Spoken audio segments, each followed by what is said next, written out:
Hi there, this is Monica Ray, your encourager-in-chief, and welcome to the second season of the TheBestYou.Site podcast, where we showcase ordinary people doing magnificent things. Let me ask you this. How could you survive a terrible accident that requires 18 months of hospitals and rehab centers that results in full-time caretaking for your husband? And most beautifully, they are still in love 37 years later. Not 37 days, not 37 weeks, but 37 years. I saw their happy anniversary post on social media and knew I had to share this story. It is just too beautiful not to. They fight every day for their lives, every day. And a life that Ramona shares has limits, but in some ways doesn't have any limits at all. And today, we have a remarkable story for you, a story of love and sacrifice that's going to jump right off of the podcast and into your heart.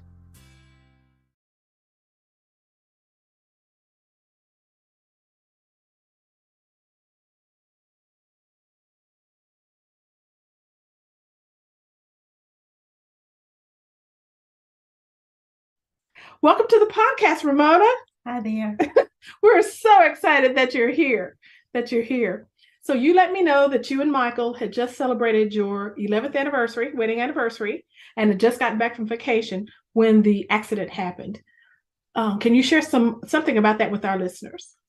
Yes, we had just returned from our 11th anniversary. We went to the Bahamas and had a very fantastic trip. We had another trip planned. We were on our way to, we thought we were going to be going to Texas. Mm-hmm. My son we was expecting his birthday, and he went to, I'll remember this day forever in my life. It was a Monday evening, and he was on the second shift of his job, and we were going to be leaving, going to Texas on that Friday evening because he worked the swing shift. Mm-hmm. And so at that time, he left. He would normally leave when he was on second shift about around 2:00 to get to work. And I was the secretary of the church at that time. Mm-hmm. And so I was getting my notes ready for our church meeting. And our board meeting, it was always around 6:00 in the evening. And so right at the time, it was maybe about 5:30, I got a phone call. And Michael had been injured at work. The boiler had exploded. And they told me that I needed to get to Vanderbilt quick because they were getting him to Vanderbilt. They had to send him to Vanderbilt. And so I called his parents, Wanda and Odell Thorpe, and told them that we had to go. They wouldn't let me drive because I was just really frantically upset because they told me that it was critical that I get there.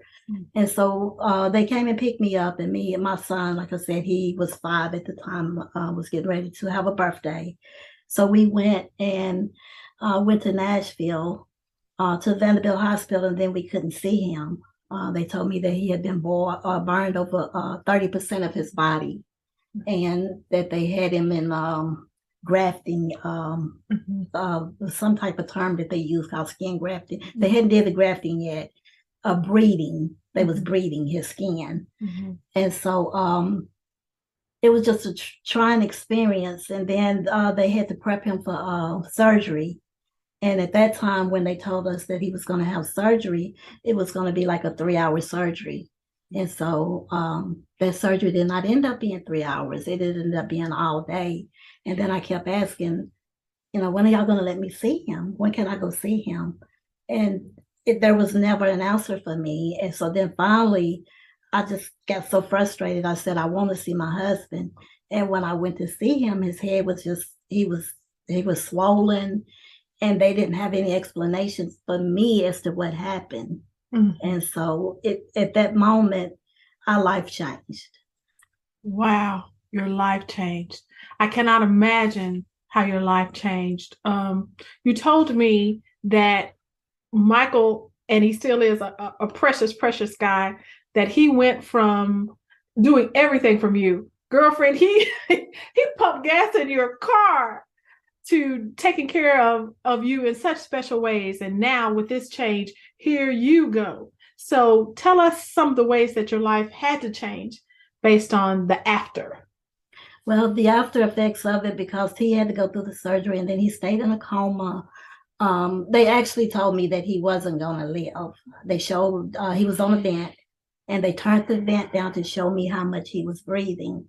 And I remember calling this one doctor, telling him that he was a devil and to leave me alone and to get out of there, because he said, this is what your husband is breathing. He said he's not functioning. And so I couldn't make that decision at that point to take him off the life support. And so he was in a coma for like 6 weeks there at Vanderbilt, and then they moved him to the specialty clinic down here in Jackson. Mm-hmm. And then he stayed there for like 5 months, and then they moved him to the West Tennessee rehab, and he was there for like another 5 to 6 months. Then he went to the Lebanon brain injury place. Mm-hmm. And so all of that time, I went from being a two-parent to our child to just being the sole parent. I had to take care of the child. I had to take care of the home. I had to take care of the bills. Mm-hmm. I had to be in Nashville and Lebanon at the same time, I'll take care of the child that was in school. Mm-hmm. So it just went, I had to learn how to pump gas, because I didn't pump gas. I never had to do that. I had to take care of the yard, make sure that things that his role of the mm-hmm. relationship, I had to take on those responsibilities too. So it felt like I was a mom and a dad, and I had to buy a house by myself. Mm. We had bought a house before because we owned our house in Paris, but at the same time, I had to plan to buy a house here in Jackson that was going to accommodate his needs, mm-hmm, because mm-hmm. the house that we had was not going to be feasible for him anymore. We had a big old front porch that had steps on it. We had to get ramps in. We had to have our doors wide, and we had to do a whole lot of different things. And I spent a whole lot of time at the hospital. Of course. And we'll be right back. Learning to Splash, Conquering the Life You Have Been Given, is a heart-wrenching story written by Monica Ray. This book takes you on an intimate, decades-long journey of one woman's battle with watching her only child confront debilitating chronic illness while dealing with feelings of inadequacy, guilt, depression, and helplessness. Learning to Splash, Conquering the Life You Have Been Given is available at TheBestYou.Site. And we are back at TheBestYou.Site podcast, talking to Ramona with this powerful story of adversity, and more importantly, how to live through it. Ramona was sharing with us how their life had changed after the accident. Some of the things she told me was that she and Michael had been a team of doing things together, but now you did everything. Tell us a little bit more about that, because and these things, like the instant of the accident, and then here you go having to learn how to do everything else, is what it sounds like. And I've had an instance in my life like that too, but I want to hear your story. Okay. Well, like I said, I didn't know how to pump gas, and that's one of the things that I really, really, really remember, because I had to make all of these frequent trips, mm-hmm. and it was at the time that you didn't have many self-service mm-hmm. Gas stations, so I had to have my brother-in-law Patrick. I had to bring him into Patrick, and it was really embarrassing because I was like, I don't know how to pump gas. And so we was there, and he was trying to show me how to do it.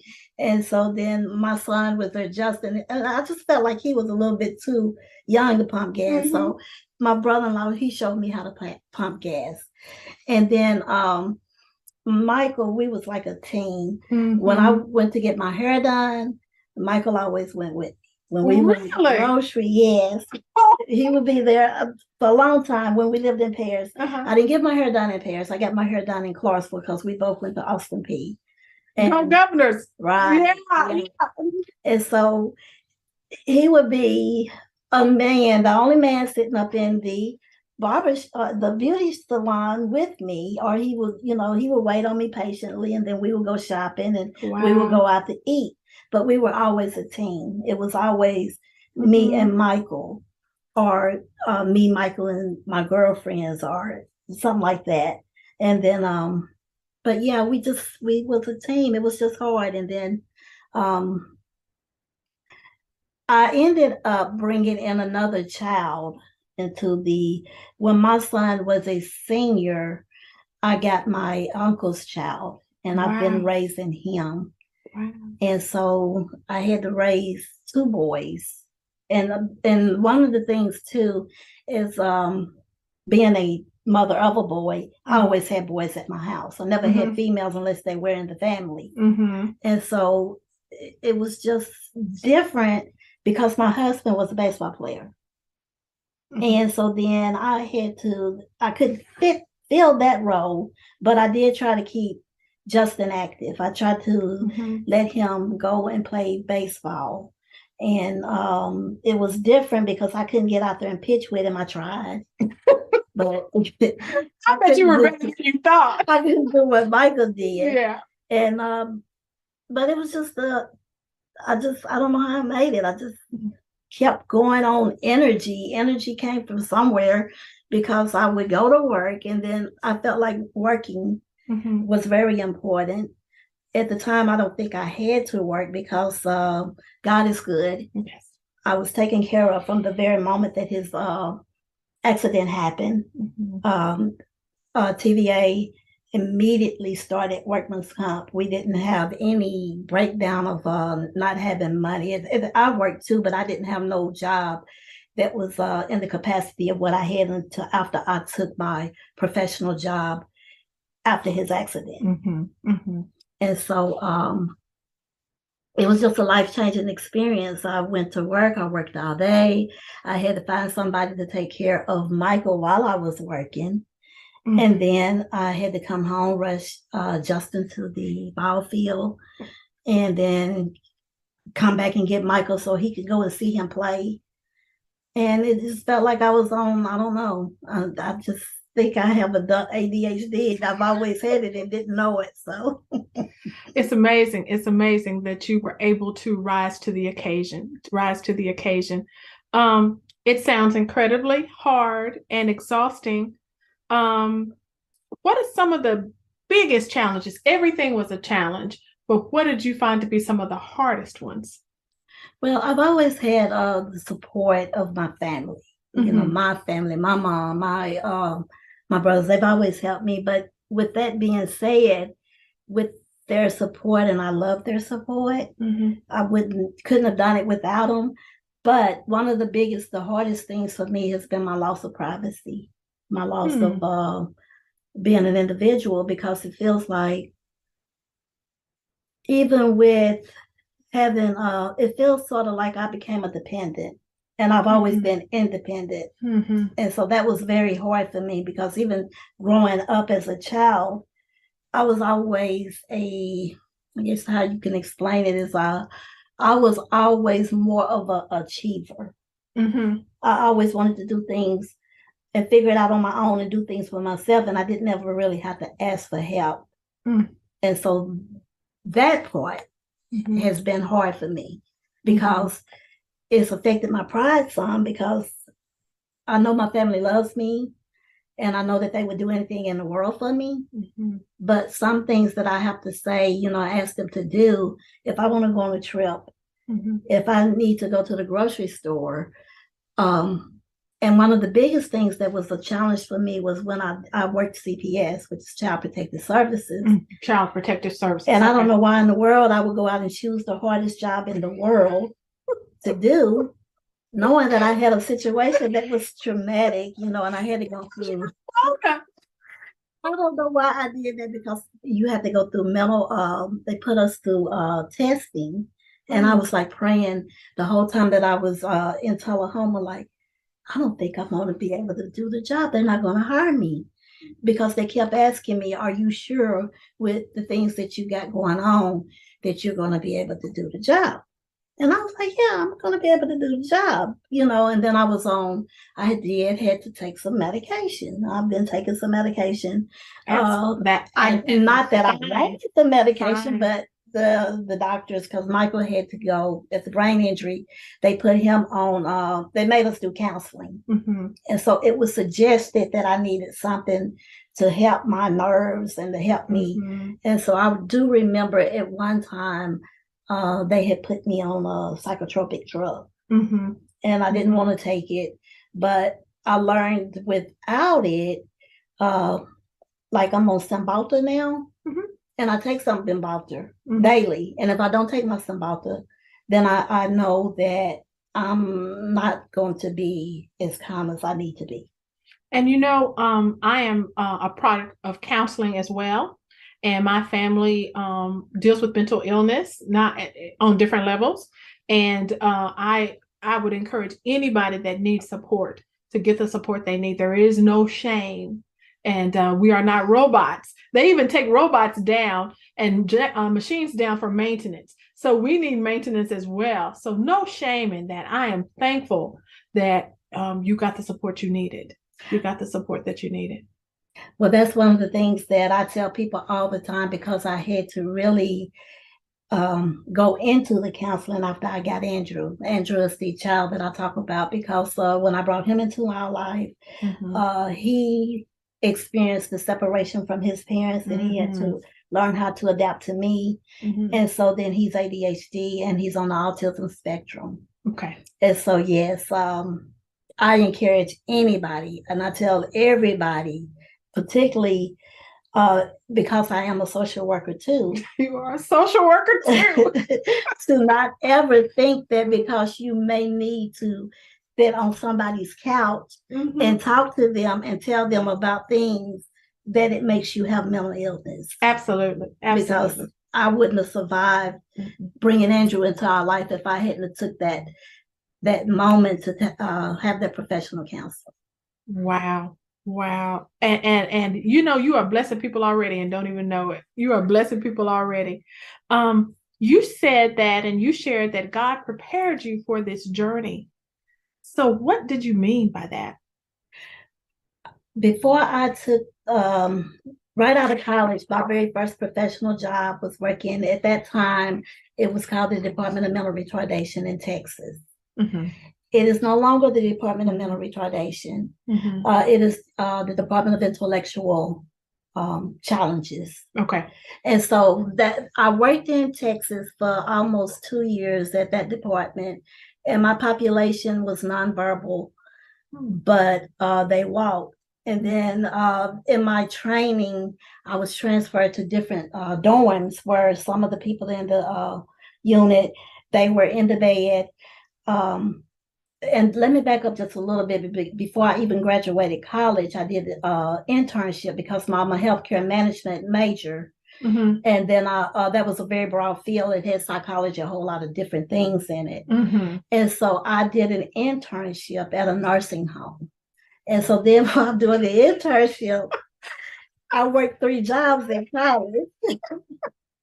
I started working midnight at a nursing home as an aide. Okay, so if you were to pull back your shirt, it would have Superwoman on it, wouldn't it? I don't know what it would have on it. I would go to college to do my classes during the day, and then from there, I would go and work. I worked at the residence hall where I did the help people get in dorms and recruitment and all of that. And so then I ended up doing I worked at McDonald's and Mrs. Leonard's. And then I did a catering for the university.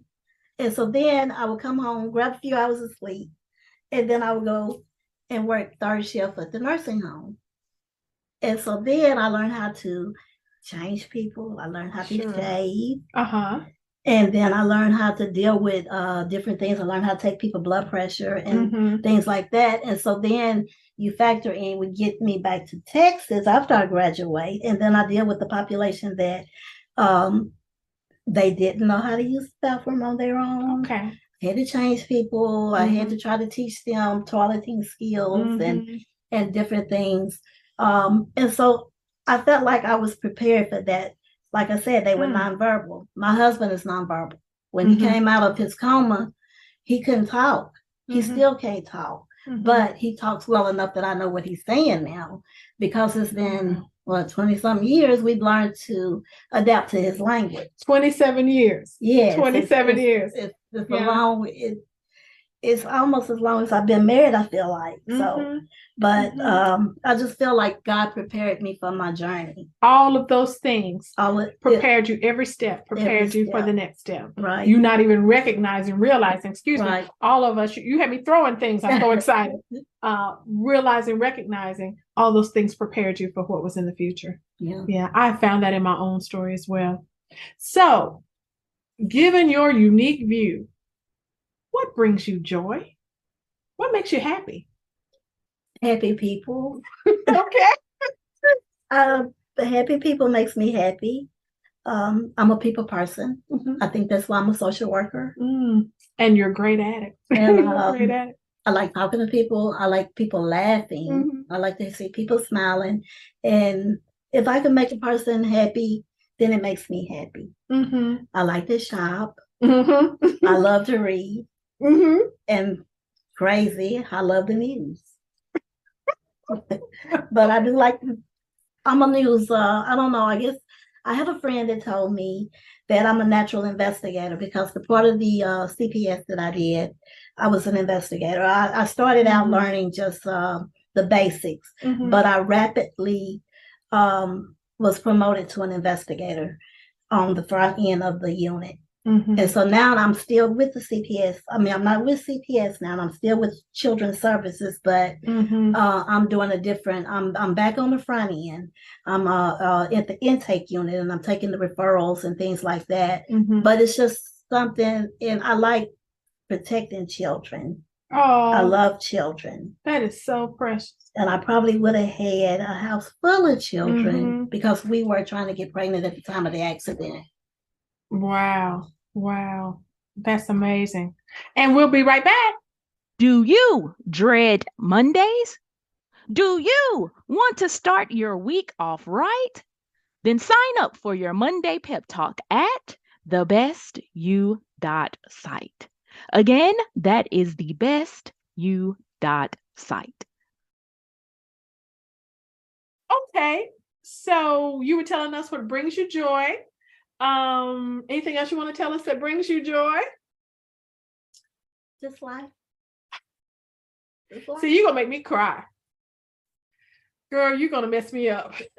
You're gonna mess me up. Is that because you came so close to not having life? Or is that just you? Because obviously you're a super achiever. You are committed to what you do. You love people. So is it your personality? Is that just you, or is a piece of it what you've endured? It's what I've endured. It is really, it's taken me a long time to get to where I'm in the acceptance phase. It hasn't been easy. And but it's not gonna leave. It's not gonna be changed. You know, that was one of the things. Some people have, a lot of people see things in black and white, and some people see things in gray. And I'm not a gray person. I don't see it in gray. I see it for what it is. And I've had a lot of depression. Sure. How could you not? And but at the same time, when he started, they said that Michael wouldn't know me. He said that Michael wouldn't know, that he would be a vegetable. But Michael is very enjoyable to be around because he knows things. He knows people. He knows a lot of the things that he knew before his accident. And then the longer you're around him, he picks up and he knows those people, you know, like new people that he's met. He knows them now, but he still knows his past. And he still does things that just brings me joy. And it's It's sort of hard to describe it, but I've met contentment. Because I look at Michael a lot of the time and I say, if he could sit in his wheelchair and he has to have everything done for him and he's happy, why come I can't be happy? Why can't you be happy? That is amazing.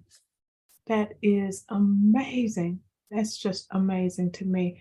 And so many of us have let the little things that are insignificant or don't mean anything in the big scheme of things not only trip us up, because we all get tripped up, but keep us down. Okay. And speaking of that, what brings you down? Negative people. I don't like complainers. And people that generate negative energy, I try to get away from those people. As fast as possible. Right. Okay. People that tell me they're bored, that's negative energy to me. Bored is negative energy. Because I don't see how they can be bored. I'm never bored. I have 50 million things that I'm trying to accomplish. And if somebody telling me that they're bored or they're complaining a lot, they're not going to draw me into their circle. They're going to actually push me away because I'm sitting there thinking, well, I can help you not be bored. I can help you do a lot of different things because I'm always trying to figure out how do I have time to do the things that I do. And to hear somebody sitting there complaining, and then it takes me to the point too of thinking about Michael in his wheelchair, you know, so I don't know. I just don't like negative energy. It's not your path and it's not where you belong. And it's where you fought to not be. It's where you fought to not be. Girl, you are ahead of me in the curve. I'm still working. I'm still working. What do you do for you that's just for you? Well, I picked up some bad habits. We all have. Keep going. I've done some things that I'm not so proud of. We all have. Trying to find myself because I did lose myself. But I lost a lot of money finding myself because I got involved into slots. I love slots. But I've sort of recovered from that journey. I still do it, but I've sort of circumvented myself that I'm not constantly going. I don't have to constantly go anymore. Right now, I just love sitting around in my pajamas, watching TV or reading a book. And because it's you time. Right. It's you time. And then I've gotten into online shopping because I used to love shopping, but I hate shopping now. I don't like to go out and shop anymore. So I will order things and do it online. I have boxes coming to the house all the time from box.com and Walgreens and Sam's because I order a lot of things. And that helps me too. So. Yeah, that makes better use of your time with everything you have going. So the simple things bring you joy. The simple things bring you joy. Is that a lesson for all of us? Yes. The simple things bring you joy. And I think we missed the boat so many times with that. You said that trying to reduce stress is so important. So how have you managed to do that with your level of responsibility? I block a lot of things out. I mean, if it's something that's gonna make me stressful, I just block it out. I try to rest. Yes. And I definitely try to rest. I have a couple of good friends, female friends that I do things with. Oh, great. And then I've learned to enjoy me. I do a lot of things by myself because a lot of my girlfriends, they don't like to play the slots. And a lot of them will say, you go to the casino by yourself? Yes, ma'am. I like those car doors and I'm gone. So you do the things that bring you enjoyment, things for you, and reducing that stress, because when you have the level of stress that you have for extended periods of time, like you and I have, and I'm not trying to compare my life to yours, because everybody's life is unique. But we were able to reconnect a little while ago based on some issues. So that's been good. It is great to to see that you have found ways to do this. And what I love that you said was that Michael still makes you feel so special. Oh, yes. Michael, there's not a man, I mean, and this, I know you got a good husband because I know Bonnie, but I feel like there's not a man out there on this earth that can walk in Michael's shoes when it comes to making me completely happy. He's always been there for me. And if that was me that went through the accident, I know that he would have still been there. And he looks at me certain ways now.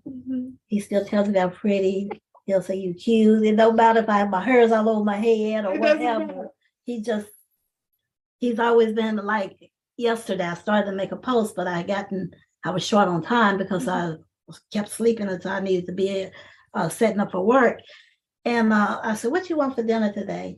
And he was like, anything. But that's always been him, even before his accident. I don't care, whatever you cook. It doesn't matter what I make. It doesn't matter if I burn it now. I take it back though. He don't like burnt toast. I can understand. He doesn't like but burnt that's toast. The only thing, sure. Right. That's a, you all have what so many couples are looking for. You all have and treasure and work at what so many couples are looking for. And that's why one of the reasons I thought it was so important to tell your story. However people want to approach love or what true love is, you can't come away with this from this true story, and not be touched by the magnitude and the level of preciousness between the two of you. I'm not. He calls you pretty and he calls you beautiful. He calls me beautiful. He tells me I'm cute, and he just stares at me. It's just the way that he stares at me that is totally different. I mean, then he makes you still just feel the love just generates from him, that you know that it is genuine. You know that it's not that something that he's trying to seek or get, that you got that is fake. The love that he generates and he gives to me is real love. And so therefore it is, I've had people say, well, why do you do what you do? I mean, I couldn't see him being nowhere else except for home.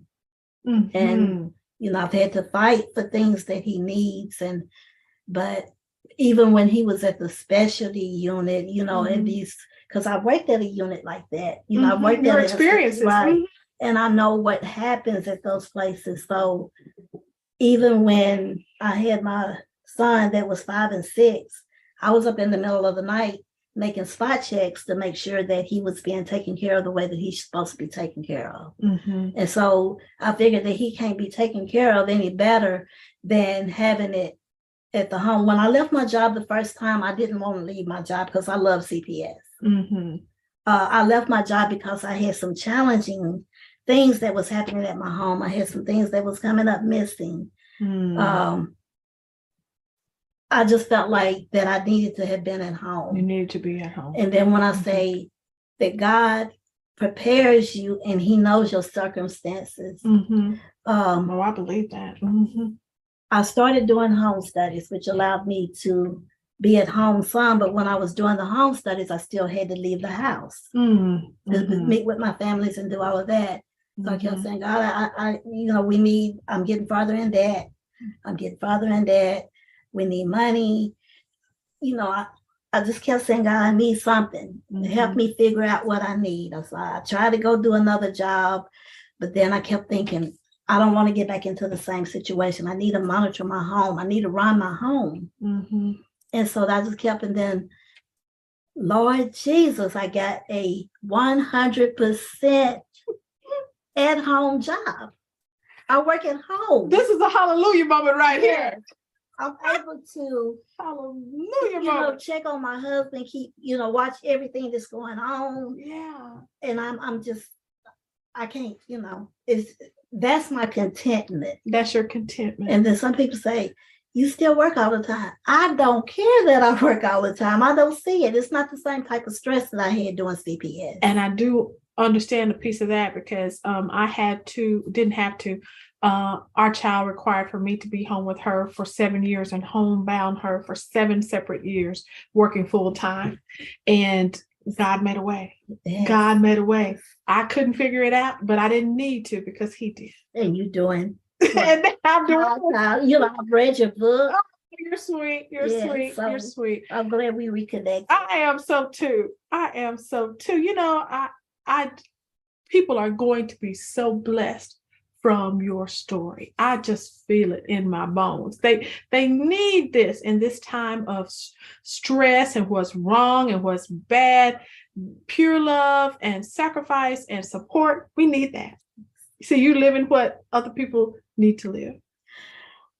It's a way. I mean, it's just life is going to bring you that phrase, you're going to be thrown lemons. Oh, goodness. Lemons come. Yeah. But don't give up. Just keep beating at it and just stay positive. I try to stay positive. And you told me the song as we go. I think you have grace and wisdom, for our listeners. And what do you want our audience to take with them? Tell them about the song. Oh, my favorite song is "Cranes in the Sky." "Cranes in the Sky" by Solange, Beyonce's sister. Okay. I know it. Okay. Yes, "Cranes in the Sky." I used to, when I first heard that song, I mean, tears were just flowing down my eyes. I just cried when I first heard, but that's my favorite song because I can relate to all the words in that song. I had to even Google it because I'll be trying to sing and I can't sing. But those words that is in that song, it is life. They're perfect. Yes. They're perfect. It's like she hears you and she understands. It's like, yes, yeah. It's what I feel. It's just so much stuff in that song that she says that you go through trying to find you. Trying to find you. Trying to cope with the life you have to live with. Right. Yeah. And so I love that song. And I just feel like there's been parts of that song that tell my story and that I have tried some of the things that she talked about, you know. Y'all have. Right. And it might not been perfect. It might not been for what I needed to do, but it's like a rolling cycle. And when you listen to that song, you can see how everything just keeps rolling and you're trying to find yourself. Yeah. What I was trying to find was relief. Relief, and to change things that couldn't be changed. And see, you were farther along than me because it took me longer. And it doesn't mean perfection. I fall down like everybody else, and I have learned to cry. Well, you told me about that. Yes, I mean, I cried. Crying is cleansing the body. Crying is cleansing the body. And has nothing to do with strength or weakness. It cleanses the body. And this morning, one of the things that's sort of hard is I have to be strong because I have to be strong for Michael. He was crying this morning and I already knew when he started crying what it was. And he said, Mama, he was thinking about his mom because she's passed away. Oh, goodness. And so, how do you comfort someone else that is grieving their mom? And so, I had to say, well, Michael, yes, I said, I'll be thinking about her, which I do. I think about her a lot. I think about a lot of the people that have left us. And I'm asking for strength. I'm constantly asking God for strength now because on the 25th, it's going to be very hard for me. I already know it. January the 25th, I have to just, like at this, right now, I'm praying, God, help me, because I lost somebody that was very dear to me on the 25th of January. I'm so sorry. And so I have to prepare myself, and not only me, I have to think about my son because that loss there affects my son. And so when Michael started crying, he was crying about his mom. I told him, I said, yes, baby, I know. I said, but just think, one of us is going to leave each other, and it may be me leaving you first, or it may be you leaving me. But that's something that none of us is going to be able to escape. We all going to experience that. And so I'm sorry. I'm trying It's to okay. It's so, you know what?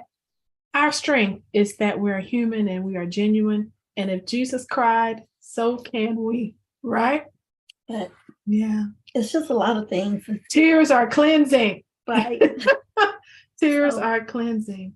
But when we finish, I leave you today, Michael and I, we're going out to eat. We're going to eat today with my family. We're going to go and we're going to have those, I made sure we had transportation so that we can go out and do different things. And yeah, you are living life because it is golden. You are living life because it is golden. You are such an inspiration. Thank you. Thank you so much. You know, audience, I know your heart feels full like mine. I tried not to cry. I was crying backwards over here because life is something. But what is even more important is God gives us what we need for the journey he's requiring us to watch. Michael and Ramona, thank you. Can I say one more thing? You can say whatever you want. Go. I've cried through the valley. I constantly cry, and I know that God's going to watch over me because when Michael first got hurt, I cried so much that I would be driving. And couldn't see the road, huh? I couldn't see anything. And I don't even know how I got to where I was supposed to be. Me either, girl. And so I just want to tell the people that's listening, if you listen, just depend on God because he will take you through. He'll take you over the valley. Yes, he will. The Lord is my shepherd. I shall not want. I shall not want. And I'm not saying I'm a religious person. I mean, I am faith-based. And I've always had spirituality in my soul. But I know that without God, I couldn't do any of this. None of this. And he's been my savior because he's driven my car so many times when my eyes have been just you couldn't even see. I couldn't think. Yeah. We a few years ago, we had to take our daughter. It ended up being 100 trips in a little over a year on the interstate for hours. And you're 6 feet from death every car you pass. On the interstate. Yes, ma'am. Yes. And I 6 feet. So many times. Yes, ma'am. Where I need to go. Yeah. I love to drive now. Oh, okay. Not because I love to drive, but because that's my free time. It's for you. Yes. For you. I sort my thoughts out driving. You know, I know people that do that. And you talk about the tears that, because many of you know from one of my books is that my mother and my daughter were in ICU at the same time. I read your book. Yes. Thank you for reading my book. I love your book. Oh, you're precious. You're sweet. It's nothing compared to what you've been through, but it's amazing that the time frame for our valleys, and we've been through a lot of them, but for a big valley was about the same time. About the same time. Can you believe that? But see what God does? He brought us back together to bless other people. Because we're from the same little town. I've always admired you. You're older than me, and I've always admired you. You're sweet. I've always admired your husband. And God's reconnected us. God has reconnected us. And I think that you all have one of the most beautiful love stories that I have ever heard. And I pray that God keep you always. God keep you always. See what these little small town ladies did? Particularly this one today. Thank you. Well, thank you for asking me to do it. Oh, thank you for making time. This lady works like third shift on call as a social worker and still work this in her crazy life. What can you say? There are so many good people. There are so many people doing wonderful things. And that's one of the reasons we have the TheBestYou.Site podcast, because we want to say woohoo to those ordinary people doing mind-blowing things. Thank you for joining me today. Listeners, want to have your story featured? There may just be a place for you here. Please submit a 1,000-word story of ordinary people doing mind-blowing things right here at TheBestYou.Site /contact. This is Monica Ray, thanking you for the privilege of your time.